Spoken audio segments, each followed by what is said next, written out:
Finally, another thing I'd like to talk to you about are sneaky prepositional phrases. These are prepositional phrases put in the middle of the sentence.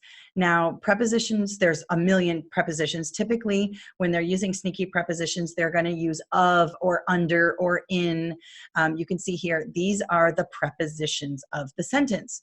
So when they put these sneaky prepositional phrases in the sentence, they're typically assessing subject-verb agreement and pronoun antecedent agreement. So let's look at subject-verb agreement. I'll do SV here.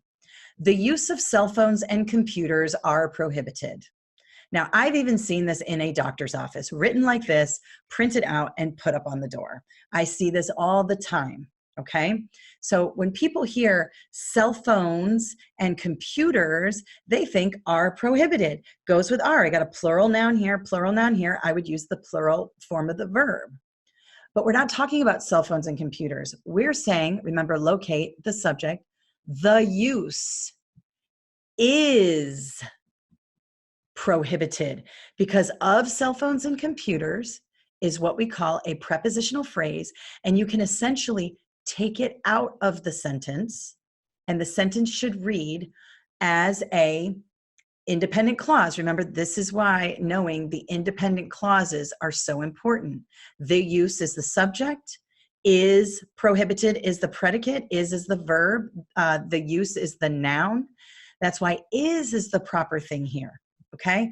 But when you see this or you hear it, you don't hear any problems. The use of cell phones and computers are prohibited. You just wouldn't pick up on that. Most people wouldn't pick up on that. But make sure you know, we're talking about the use is prohibited. That's subject verb. Subject, the use, verb is. That's what they're trying to test you on. Now let's talk about pronoun antecedent agreement. Remember, the pronoun is the pronoun he, she, them, their, her. Those are the pronouns. The antecedent is the thing the pronoun is talking about. So if I said Kathleen is going to her car, her is the pronoun, Kathleen is the antecedent. So in this case, we have the board of directors had their meeting today. I'm telling you, if I walked up to you and said that, you would not be like, oh, she's using incorrect grammar.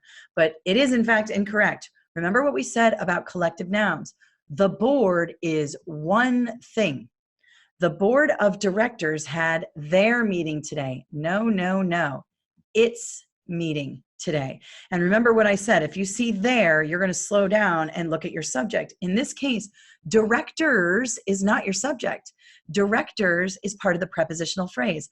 Of directors is the prep phrase. I can essentially take it out. The board had its meeting today. Now, this is super awkward for people to call a board an it because they know there are people on the board. But it is, in fact, an it. Call it an it. Make sure you call it an it on test day, because if you don't, you will you'll get dinged, or you'll lose that point. So we have the board had its meeting. In this case, if we changed it to its, we would have pronoun antecedent agreement. That is very, very, very, very tricky. So be careful of those sneaky prepositional phrases.